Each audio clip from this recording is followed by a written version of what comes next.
हरे कृष्णा।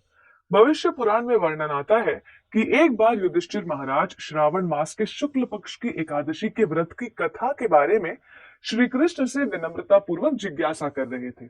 जिसके उत्तर में भगवान श्री कृष्ण बताते हैं कि द्वापर युग में महीजीता नाम के एक राजा महिष्मति पुरी नामक एक राज्य में राज किया करते थे। राजा महीजिता एक ऐसे प्रजापालक थे जो अपने राज्य के नागरिकों को अपने संतान समान प्रेम तथा देखभाल किया करते थे। यद्यपि वो बहुत दानी तथा पुण्यात्मा थे, जिस कारण उनका राज्य में हमेशा धन धान्य भरा हुआ रहता था। परंतु उनकी एक पीड़ा थी, और वो ये थी कि उनका कोई पुत्र न था।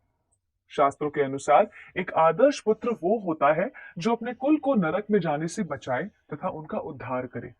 राजा महीचिता को भी एक ऐसे ही संतान की अपेक्षा थी। एक दिन महाराज ने अपने समस्त मंत्रियों को बुलवाकर एक बैठक का प्रबंध किया। बैठक में महाराज ने अपने कार्यालय के मंत्रियों को अपने दुविधा के विषय में वर्णन करते हुए उनसे सहायता मांगी। बैठक के अंत में मंत्रियों ने यह निष्कर्ष निकाला कि वो सभी ऋषि मुनियों के पास जाएंगे और उनसे समाधान की गुहार करेंगे।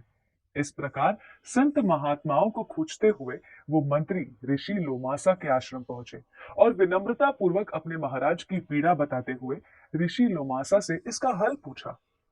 क्योंकि भक्त नम्र तथा दयालु स्वभाव के होते हैं, इसलिए ऋषि लोमासा उनकी सहायता के लिए तत्पर हो गए।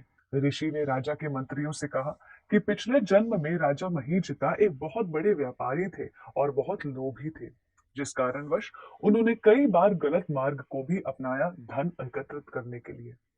वो देश विदेशों में भी व्यापार के लिए जाया करते थे। एक बार यात्रा के दौरान वन गमन करते हुए उन्हें प्यास लगी थी। अपनी तृष्णा को मिटाने के लिए वो एक सरोवर की ओर बढ़े।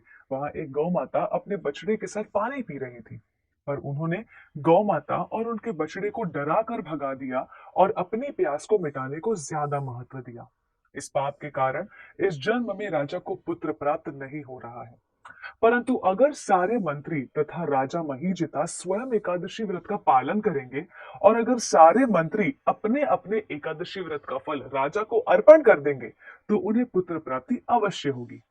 इस प्रकार ऋषि लोमासा के कथन का पालन करते हुए राजा और उनके मंत्रियों ने पवित्रोपना एकादशी का पालन किया और फल स्वरूप राजा को पुत्र प्राप्त हुआ। श्री कृष्ण कहते हैं कि जो व्यक्ति इस एकादशी व्रत की कथा का भी श्रवण करता है, उसे भी पुण्य अर्जन करने का अवसर मिलता है। आप सभी से निवेदन है कि पवित्रोपना एकादशी का पालन अवश्य करें। आप सभी को पवित्रोपना एकादशी की खूब खूब बधाइयां। धन्यवाद। हरे कृष्णा।